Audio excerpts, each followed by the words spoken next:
Good morning. We are continuing with chapter B in the Bible. And we are reading in the chapter of Exodus, the book of Exodus for this chapter. Let's review our key terms. Slavery. Slavery is the state of a person who is the property of and wholly subject to another person. We know what it means to be a slave. We've talked about it in social studies.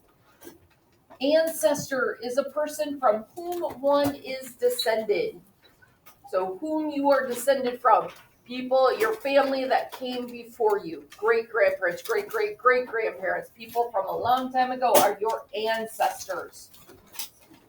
Passover. It's pretty literal.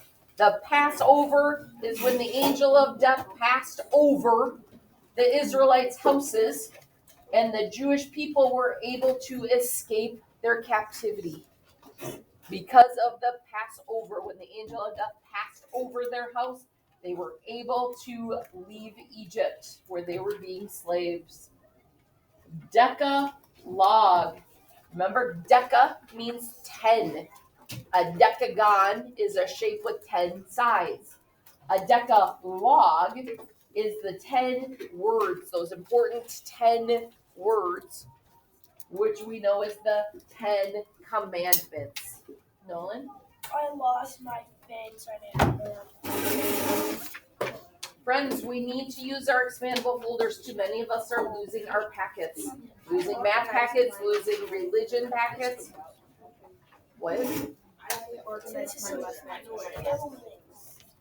So you got to be careful when you're organizing.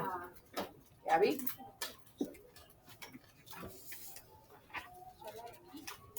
There's a lot of people who have lost their packets, and it's not okay. It's wasting paper. We need to be responsible. Shh. So, slavery, ancestors, Passover, Decalogue. We've talked about the slavery. Remember with the burning bush? God was saying to Moses, I've heard my peoples. I know what their trouble they're in, the afflictions. He knew that they were in slavery and they were crying to be released. And he's sending Moses to go to the Pharaoh to speak for him, to say, let my people go. Okay, so we're going to continue with the story today. We are on chapter 12 in Exodus. The angel of death passes over. So we're going to learn about the Passover. What happens before the Passover? Who knows the story? What happens before the Passover? Peyton? Don't they kill a lamb and then use its blood to put it on the door or something like that? Yep, they use the lamb's blood to mark that they are an Israelite house. So the angel of death knows to pass over their house. What happens even before the Passover happens? What was happening in Egypt? Nick? The locusts? There were locusts. What else? There was the firstborn sons dying. That's the Passover. Yes. Darkness. Flies and gnats. What do we call all of these things that we're remembering? 10 plagues. The 10 plagues. So God sends the 10 plagues because he knows that Pharaoh's not going to listen to Moses. So he says, I'm going to send more signs so the Pharaoh will listen. So he sends those 10 plagues. The 10th plague is the worst. That's the angel of death with the firstborn children. The angel of death passes over the Israelite houses that are marked with the blood. Kira. Yes, we're going to see what those different plagues are. Or actually, the previous chapters are the first 9 plagues. So now we're at chapter 12, which is the Passover ritual prescribed. The Lord said to Moses and Aaron in the land of Egypt, this month will stand at the head of your calendar. You will reckon it the first month of the year. Tell the whole community of Israel, on the 10th of this month, Every family must procure for itself a lamb, one apiece for each household. If a household is too small for a lamb, it along with its nearest neighbor will procure one, and they apportion the lamb's cost in proportion to the number of persons according to what each household consumes. So if it's just you and your wife and your baby, you don't need a full lamb. You're not going to eat all of it. So pair up with your neighbor, split up the lamb. Your lamb must be a 1-year-old male and without blemish. You may take it from either the sheep or the goats. You will keep it until the 14th day of this month, and then the whole community of Israel assembled. It will be slaughtered during the evening twilight.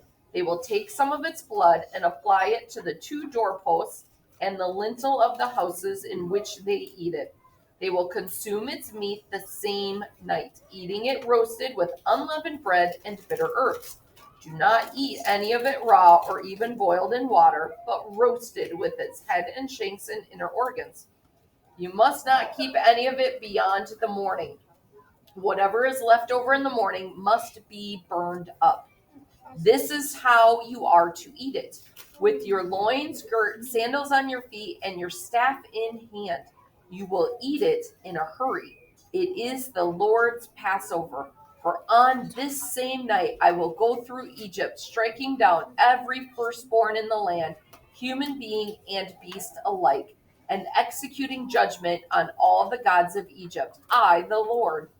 But for you, the blood will mark the houses where you are. Seeing the blood, I will pass over you. Thereby, when I strike the land of Egypt, no destructive blow will come upon you. This day will be a day of remembrance for you, which your generations will celebrate with pilgrimage to the Lord. You will celebrate it as a statute forever. For 7 days you must eat unleavened bread. From the very first day you will have your houses clear of all leaven. For whoever eats leavened bread from the first day to the 7th will be cut off from Israel. On the first day you will hold a sacred assembly, and likewise on the 7th. On these days no sort of work shall be done, except to prepare the food that everyone needs. Keep then the custom of the unleavened bread, since it was on this very day that I brought your armies out of the land of Egypt. You must observe this day throughout your generations as a statute forever. From the evening of the 14th day of the first month until the evening of the 21st day of this month, you will eat unleavened bread. Keeps repeating this, so it's important. For 7 days, no leaven may be found in your houses. For anyone, a resident alien or a native who eats leavened bread will be cut off from the community of Israel. You should eat nothing leavened. Wherever you dwell, you may eat only unleavened bread. So he mentions it over and over and over. When people repeat themselves, it means it's important. He does not want them eating the leavened bread. This is their way of remembering. So in the future, in years to come, even now to this day, the Passover is still celebrated for generations to come, even today. Jewish people celebrate the Passover. Christians celebrate the Passover. Because remember, the Israelites are Jewish, and the Israelites is where Jesus comes from. Christians come from them. So the Old Testament is both Jewish and Christian history. I've been a part of Passover meals, remembering this Passover that happened. So it's important to remember it every year. Promulgation of the Passover. Moses summoned all the elders of Israel and said to them, "Go and procure lambs for your families and slaughter the Passover victims. Then take a bunch of hyssop and dipping it in the blood that is in the basin, apply some of this blood to the lintel and the 2 doorposts. And none of you shall go outdoors until morning. For when the Lord goes by to strike down the Egyptians, seeing the blood on the lintel and the 2 doorposts, the Lord will pass over that door and not let the destroyer come into your houses to strike you down." So if you're out on the street, does the angel of death know that you're an Israelite? No. You have to stay in the house. That's what's marking you as safe. You will keep this practice forever as a statute for yourselves and your descendants. Thus, when you have entered the land which the Lord will give you as he promised, you must observe this rite. When your children ask you, what does this rite of yours mean? You will reply, it is the Passover sacrifice for the Lord, who passed over the houses of the Israelites in Egypt. When he struck down the Egyptians, he delivered our houses. Then the people knelt and bowed, and the Israelites went and did exactly as the Lord had commanded Moses and Aaron. Death of the firstborn. And so at midnight, the Lord struck down every firstborn in the land of Egypt, from the firstborn of Pharaoh sitting on his throne to the firstborn of the prisoner in the dungeon, as well as all the firstborn of the animals. Pharaoh arose in the night, and he and all of his servants and all the Egyptians. There was loud wailing throughout Egypt, for there was not a house without its dead. Permission to depart. During the night, Pharaoh summoned Moses and Aaron and said, leave my people at once, you and the Israelites. Go and serve the Lord as you said. Take your flocks too, and your herds as you said, and go and bless me too. The Egyptians, in a hurry to send them away from the land, urged the people on, for they said, all of us will die. So think about that. They woke up and all their firstborns are dead. They're saying go, and this is why the Lord said that you needed to eat with your sandals on and prepared to go. The unleavened bread, because it was quick to make. So you needed to eat quickly so you could leave as soon as the Pharaoh releases you. And therefore, the people therefore took their dough before it was leavened in their kneading bowls, wrapped in their cloaks on their shoulders. And the Israelites did as Moses had commanded. They asked the Egyptians for articles of silver and gold and for clothing. Indeed, the Lord had made the Egyptians so well disposed toward the people that they let them have whatever they asked for, and so they spoiled the Egyptians. So they were taking from the Egyptians, these slaves, people that had been their slaves. Now they wanted them to leave so badly because so many people had died. They're like, take whatever you want, just take it and go. The Israelites set out from Ramses for Succoth, about 600,000 men on foot, not counting the children. A crowd of mixed ancestry also went up with them, with livestock in great abundance, both flocks and herds. The dough they had brought out of Egypt they baked into unleavened loaves. It was not leavened because they had been driven out of Egypt and could not wait. They did not even prepare food for the journey. The time the Israelites had stayed in Egypt was 430 years. At the end of 430 years, on this very day, all the armies of the Lord left the land of Egypt. This was a night of vigil for the Lord when he brought them out of the land of Egypt. So on this night, all Israelites must keep a vigil for the Lord throughout their generations. And that's why we still celebrate the Passover to this day. It usually occurs sometime around Easter time in April. So the following students please come to the office. Will Francis, Drew Baird, Alexis Brands, Aiden Hagel, Tina Pachaba.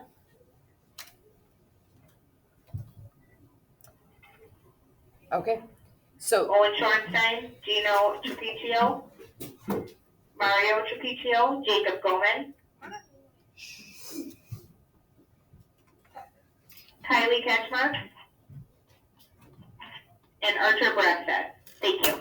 okay. So we still celebrate the Passover to this day, remembering what the Lord did for us thousands of years ago. The Passover and how big it was. So we still honor that today. He said 4 generations to come. It never stops. Every year we remember it. Law of the Passover. The Lord said to Moses and Aaron, this is the Passover statute. No foreigner may eat of it. However, every slave bought for money you will circumcise, then he may eat of it. But no tenant or hired worker may eat of it. It must be eaten in one house. You may not take any of its meat outside the house. You shall not break any of its bones. The whole community of Israel must celebrate this feast. If any alien residing among you would celebrate the Passover of the Lord, all his males must be circumcised, and then he may join in its celebration just like the natives. But no one who is uncircumcised may eat of it. There will be one law for the native and for the alien residing among you. All the Israelites did exactly as the Lord had commanded Moses and Aaron. On the same day, the Lord brought the Israelites out of the land of Egypt, company by company.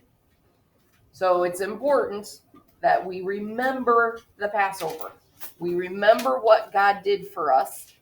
Okay? A lot of people died for the Israelites to become free. So we have to remember that. And we should celebrate it every year. So, like I said, it's usually around Easter time sometime.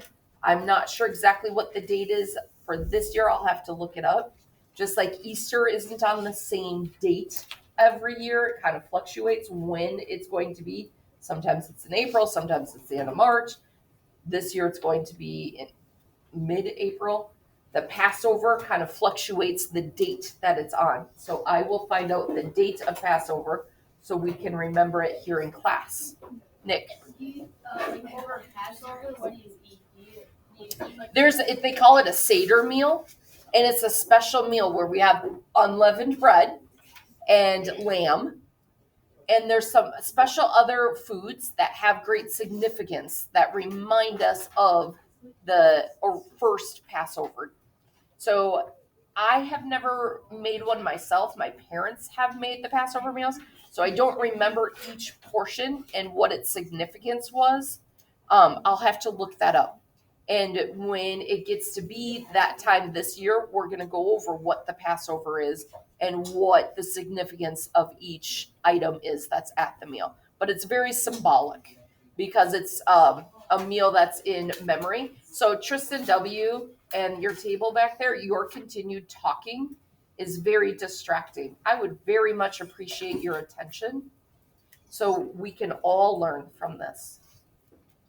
So when the Passover is going to happen this year, we will go over what is included in a Seder meal that they eat at the Passover and why they have the symbolism of it, how it's connected to what happened at the original Passover meal. Oh, that's a good question. So we are on to our second section of the reading guide. It is a short answer. So you do need to answer in a complete sentence. Start with a capital, end with a period. Make sure you're answering the questions completely. Yes, Landon. In the book, do you have to eat the lamb's organs and stuff They say that that's how they made the meal. That it doesn't mean you have to eat them. Like when you cook a turkey, sometimes they have all the insides are in a little pouch, and it adds flavoring, and people will take that and put it into a soup. You don't actually eat them. Some people do. I don't. But you can eat them. Yeah. So they're edible. It's all edible food, but you don't have to eat it. You're just going to eat the meat. But when you cook it with it, and it helps with the flavoring. My uncle, he eats organs. Yeah, because it's all edible. It's not. I personally don't care for that, but all parts of the animal is edible. Yeah.